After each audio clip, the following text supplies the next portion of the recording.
O homem respondeu: a mulher que tu me deste para ser minha companheira, ela me deu do fruto da árvore. E sim, acabei comendo. Então o Eterno disse à mulher: o que foi que você fez?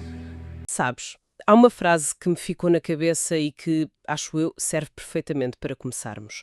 A verdade que cura nasce quando alguém consegue dizer, sem escudos, fui eu. É tão simples e, ao mesmo tempo, incrivelmente difícil, não é? Hoje vamos tentar perceber exatamente porquê. Porque é que assumir a responsabilidade é um dos atos humanos mais complicados? É a pergunta fundamental e, para a explorar, vamos fazer algo que eu acho fascinante. Vamos recuar até àquilo que é, no fundo, a primeira transferência de culpa registada. É uma cena que, pronto, quase toda a gente conhece, mas que raramente paramos para analisar a fundo, palavra por palavra. Exatamente. E para esta análise temos um conjunto de fontes muito interessante. A peça central é um trecho muito curto do livro de Gênesis, mas vamos olhá-lo através de várias lentes. Temos perspectivas de obras como Patriarcas e Profetas, que explora a psicologia do momento, e Educação, que se foca mais nas consequências. E vamos buscar também algumas ideias de comentários teológicos que estudaram este texto durante décadas. Sim, e o objetivo não é de todo fazer uma aula de teologia. É mais usar esta história antiga como um espelho. Queremos desconstruir uma troca de palavras muito breve para entendermos um padrão de comportamento que todos nós reconhecemos. No trabalho, em casa, na política, quer dizer, em todo o lado. É um mergulho na mecânica da desculpa. Ok, vamos a isso. A cena é a seguinte. O primeiro casal humano desobedece a uma regra. A seguir, Deus confronta o homem. E a resposta dele é o nosso ponto de partida para tudo. Vou citar.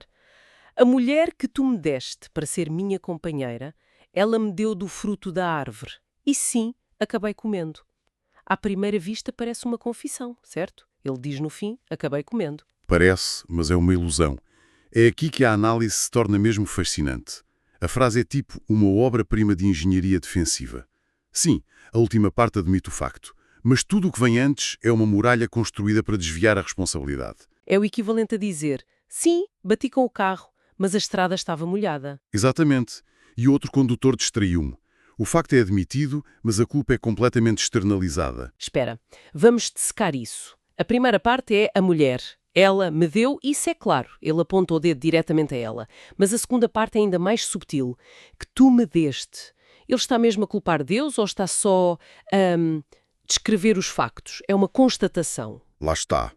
Essa é a genialidade da desculpa. É ambígua o suficiente para permitir negação. Mas a estrutura da frase não deixa dúvidas. Ele não diz, eu comi o fruto que Eva me deu. Não. Ele constrói uma cadeia de causalidade. Uma cadeia que começa em Deus, passa pela mulher e só depois chega a ele. A mensagem implícita é, eu sou apenas a vítima final de uma série de más decisões que não foram minhas. Ele coloca-se no fim da linha, como o receptor passivo da ação. É incrível como isto transforma a dinâmica toda. Pouco antes disto, a mulher era celebrada como osso dos meus ossos, carne da minha carne, era a linguagem da união, da parceria, e agora de repente ela torna-se o argumento de defesa dele. A aliada transforma-se num escudo. E é aqui que a perspectiva da obra Patriarcas e Profetas se torna tão útil. Esse livro não olha para isto apenas como uma desculpa, olha como um sintoma de algo muito mais profundo. Uma quebra de confiança. Cito uma passagem que resume isto na perfeição. Em vez de reconhecer sua culpa, Adão tentou lançar a responsabilidade sobre sua companheira e indiretamente sobre Deus. Indiretamente sobre Deus? Sim. O que isto nos diz é que no momento em que o medo e a vergonha entraram em cena, a sua percepção da realidade mudou.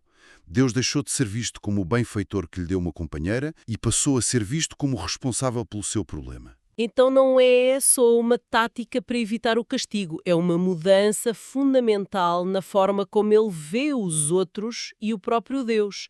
A confiança quebrou-se de tal forma que até um presente, a companheira, é reenquadrado como uma falha no sistema. É quase como se ele estivesse a dizer, o problema começou com a solução defeituosa que tu me deste. Brutal. Exatamente. E olha, isto acontece connosco todos os dias. Pensa num projeto de equipa que corre mal no trabalho.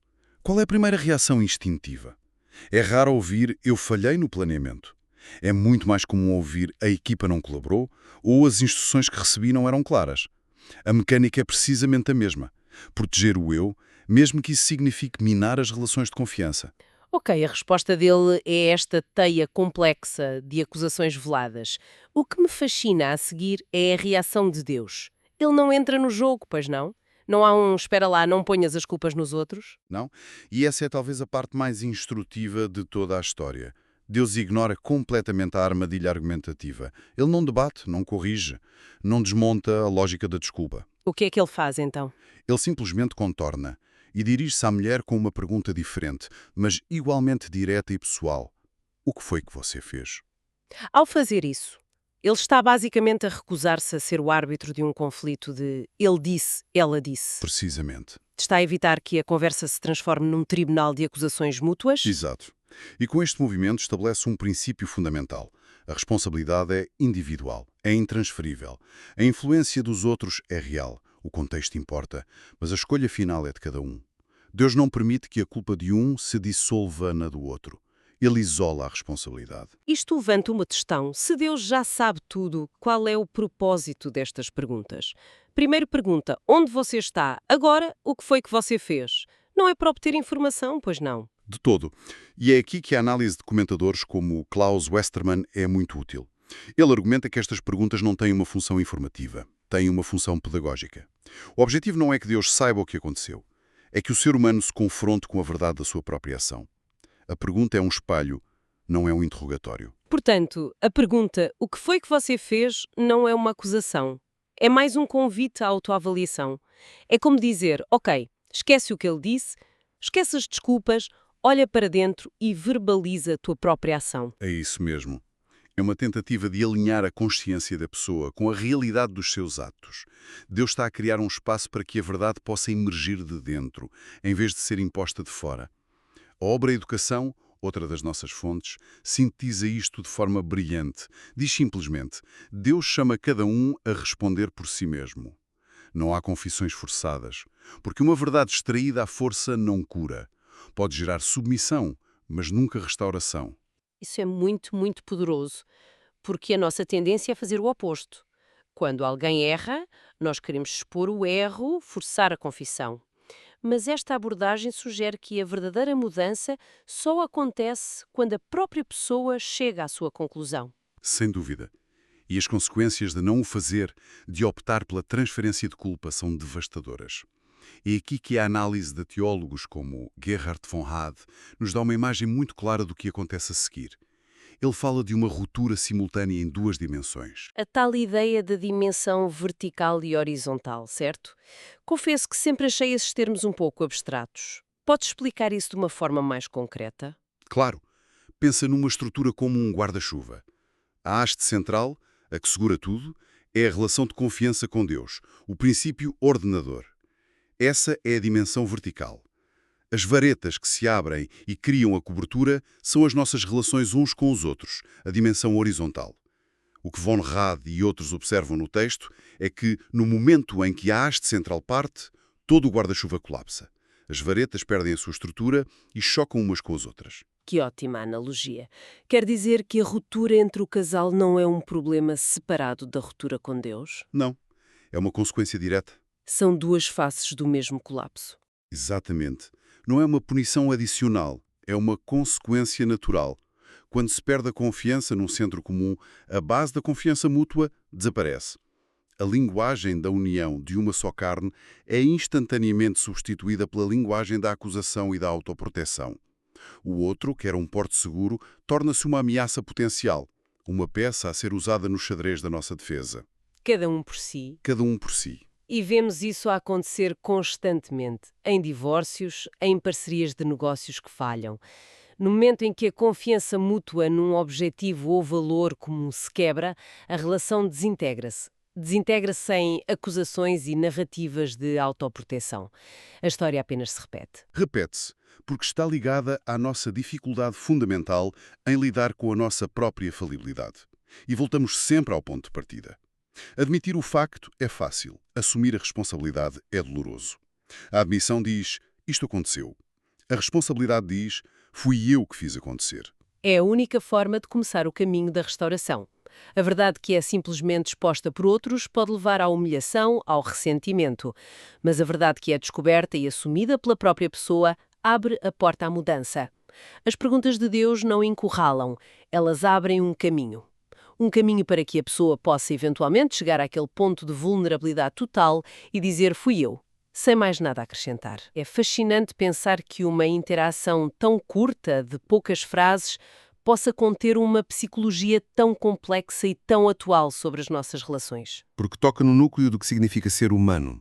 A tensão entre o nosso desejo de conexão e o nosso instinto de autoproteção.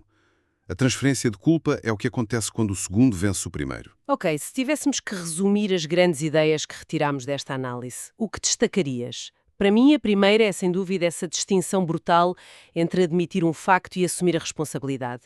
É possível dizer a verdade sobre o que aconteceu e, ao mesmo tempo, mentir sobre o nosso papel nisso. Sem dúvida. A segunda, para mim, é a analogia do guarda-chuva.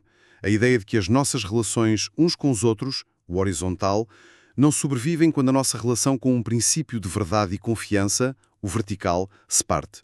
A desintegração social começa com uma desintegração interior. Eu acrescentaria um terceiro ponto, o poder das perguntas certas. A ideia de que, para ajudar alguém a assumir a responsabilidade, talvez a melhor abordagem não seja a acusação, mas sim criar um espaço com perguntas que convidem à autorreflexão, perguntas que não procuram informação, mas que procuram despertar a consciência. Exatamente, e isso leva-nos a uma reflexão final que uma das nossas fontes propõe. Assumir a responsabilidade é um ato criativo, transferir a culpa é um ato destrutivo.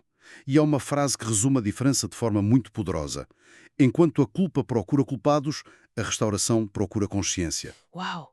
A primeira quer encontrar um alvo para a dor, a segunda quer encontrar um caminho para a cura. Isso é muito forte. É uma mudança de perspectiva total. Em vez de perguntar quem fez isto, a pergunta deveria ser o que é que precisa de ser reconhecido aqui para podermos avançar. Precisamente. E talvez a pergunta para quem nos ouve levar desta conversa seja essa mesma, mas aplicada a si. Onde, no nosso dia-a-dia, podemos estar a construir narrativas muito elaboradas, a explicar-nos em demasia, quando tudo que é preciso é a simplicidade e a coragem de um fui eu. Onde é que a nossa complexa justificação está a impedir uma simples verdade de nos curar?